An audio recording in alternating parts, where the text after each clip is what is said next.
Hello, my name is Zaid Shah, and I'm a senior here at the Oakridge School. And today I want to talk about procrastination.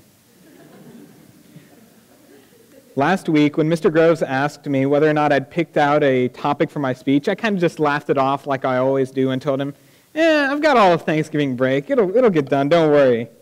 Well, Thanksgiving break came and went, and I had done nothing. This process is one that I've gotten very used to, and I've perfected and practiced over the years. On the weekends, it usually goes like this.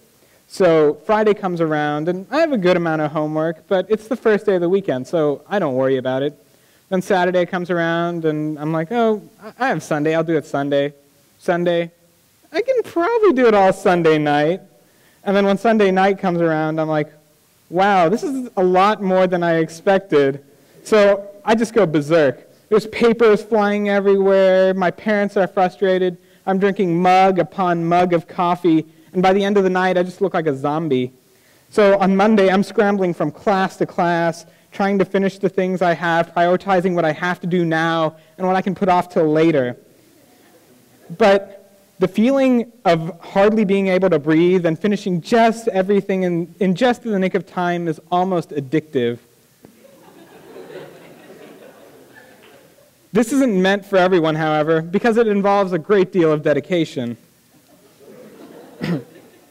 Someone who procrastinates can do things just as well as someone who gets them done early, so long as you remember that the key is to do things on time. Doing something at the last second is still on time. The way to do this is to know your abilities as well as your limitations and manage your time wisely. Proper procrastination is actually pretty goal-oriented. Good procrastinators know exactly what they have to do in order to succeed, and they're often among the smartest people. And when it comes down to crunch time, they sit down and focus and utilize every block of time possible. Well, most of the time.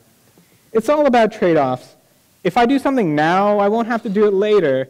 And if I do something later, I don't have to worry about it now. But both of these things require dedication and sacrifice. Some of the finest work was done by procrastinating. It took Leonardo da Vinci 12 years to finish the Mona Lisa and 3 years to finish the Last Supper because he didn't get it out of the way early. He took his time, dabbled with other things, and painted masterpieces, working up until the last possible second. So don't rush me. I'm in pretty good company. So, as an example from my life, I'll tell you how I wrote this speech. After a week of relaxation, around Monday I figured maybe it's time I get cracking on this. So I started working in the way I always do. I sat down, thought for about 10 minutes, and then I just freaked out. I have no idea what I'm going to do. This is in like a couple of days. And then to calm myself down, I complained, because that's what I am. I'm a complainer. Why'd they have to make this mandatory this year? Couldn't they have waited 1 year to do this? These things always happen to me. Oh well, at least I have a few more days. So, on Tuesday, I went to school. I looked for all the speakers to see if they'd done anything, because as a procrastinator, I always feel better when I'm in company. I must have asked 3 or 4 people speaking today, and none of them had done anything. But of course, when Mr. Groves or Mr. Kellum asks, they respond by saying, oh yeah, it's looking great. Or even, it's a surprise. But of course, when Mr. Groves asks me, I'm the only one who can't respond because I just can't think of anything. So I just say, it'll be done by tomorrow? Which of course doesn't cut it. So I guess I also became the only one whose mother was told by Mr. Groves that I had to get this done on time. But anyway, that night I went home and focused all my energy on finding a topic and then writing this. A force in my brain reactivated and nothing could stop me, except the internet and pages of memes. So regardless of whether I finished this Tuesday night, last night, or even this morning, the point is I got it done.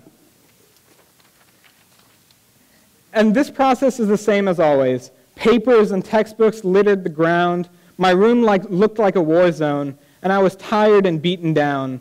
But I was victorious and craving to feel the last-minute rush once again. So now all I have to do is finish my stats homework by 6th period, and I should be golden. Thank you.